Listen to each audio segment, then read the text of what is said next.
Ujarnya peningkatan kasus kekerasan kelawan kekanakan di Kalimantan Selatan itu sasain meningkat matan tahun 2024. Nah, nang didominasi pengaduan pelecehan seksual kula-kulalah. Menjawab pengaduan masyarakat itu pemerintah provinsi maulah Satgas Sakulah sebagai langkah preventif terjadinya kekerasan supaya kada terjadi lagi kayak itu dialah. Wan juga jangan sampai terjadi membuan pian. Amunnya terjadi langsung aja lapor akan ke Satgasnya tuh inggi tadi. ke Satgasnya ini. Nah, kayak apa kabar selengkapnya kita itihi habar nang sauting ini gasan buan pian.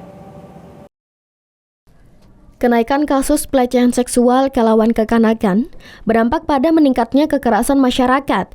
Kadang hanya di lingkungan rumah, tagal jua sakulah.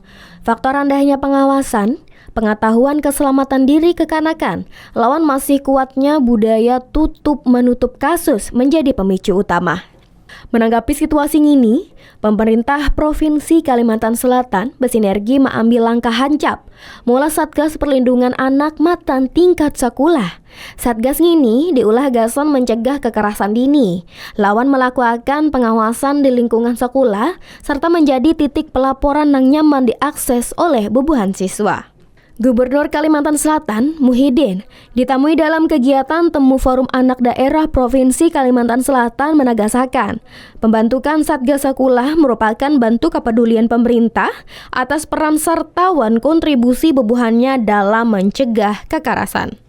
Sementara itu, Kepala Dinas Pemberdayaan Perempuan, Perlindungan Anak, wan Keluarga Berencana, DP3 AKB Provinsi Kalimantan Selatan, menjelaskan kepedulian wan kesadaran tentang pentingnya menjaga wan mengawasi terjadinya kekerasan terhadap meningkat.